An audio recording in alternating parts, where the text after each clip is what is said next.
को कोई ये नहीं कह सकता कि यह गलत है। भागवत महात्म्य का प्रमाण शिव जी पार्वती को कहते हैं, हे पार्वती, जो कोई भगवान विष्णु का श्रीमद् भागवतम श्रवण करता है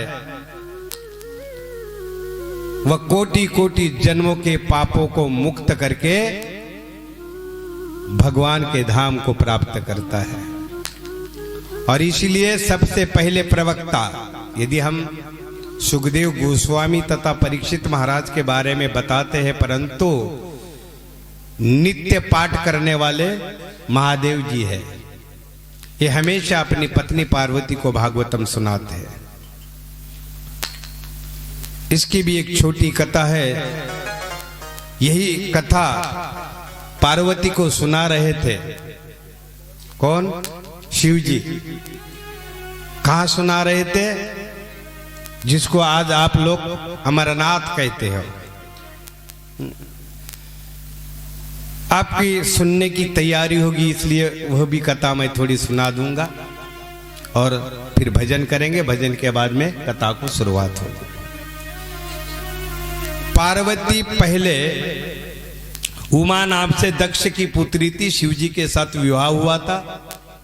आप सभी ने शिव पुराण में पढ़ा होगा। उसके पिता के घर में यज्ञ होने जा रहा था।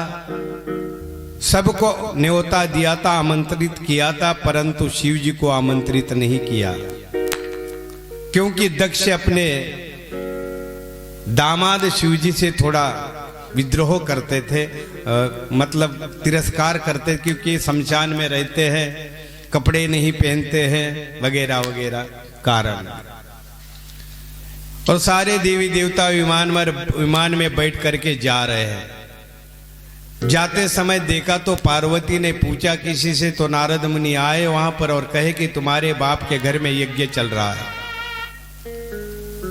उस यज्ञ में सारे देवी देवता जा रहे। पार्वती को क्रोध आया। पार्वती ने कहा, उमा ने कहा कि सबको न्योता दिया है, सबको आमंत्रित किया है और मेरे पति को आमंत्रित नहीं किया। स्वाभाविक पतिव्रता स्त्री का ये कहना आवश्यक जरूर होता है कि हमारे पति का क्या है, इंसल्ट हो रहा है।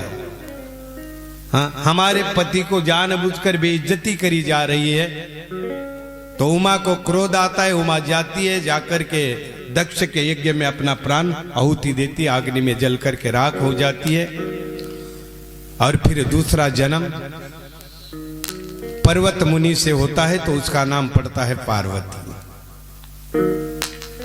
और फिर दोबारा विवाह होता है शिव जी के साथ।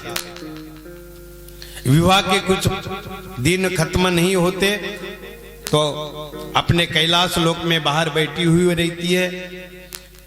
नारद मुनि आते हैं और नारद जी कहते हैं, आपका नया नया ब्याह हुआ है, शादी हो गई है, कैसा चल रहा है, दूल्हे राज कहाँ है?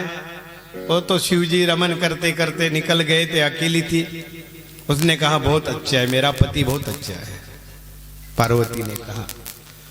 लेकिन नारद मुनि ने कहा कि तुम्हारा पति एक बात तुमसे छुपाता है।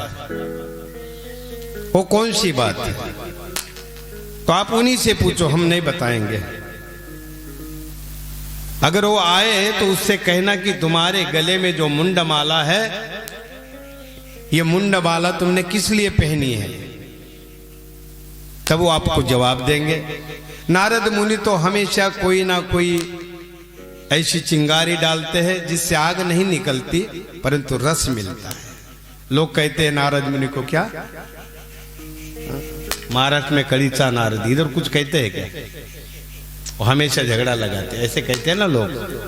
झगड़ा नहीं लगाते।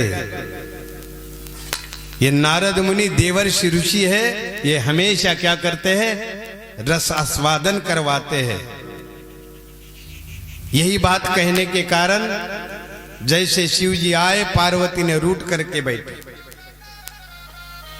शिव जी ने पार्वती की ओर देखा, अरे रोज तो हंस के बात करती हो, अभी ब्याह होके 1.25 महीना 1.5 महीना बीत चुका है और आज इतनी रूठ के क्यों बैठी हो?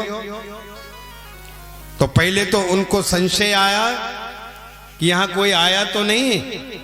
बोले कोई नहीं आया। नहीं, अवश्य कोई आया होगा। रूठने का कारण भी कुछ नहीं है।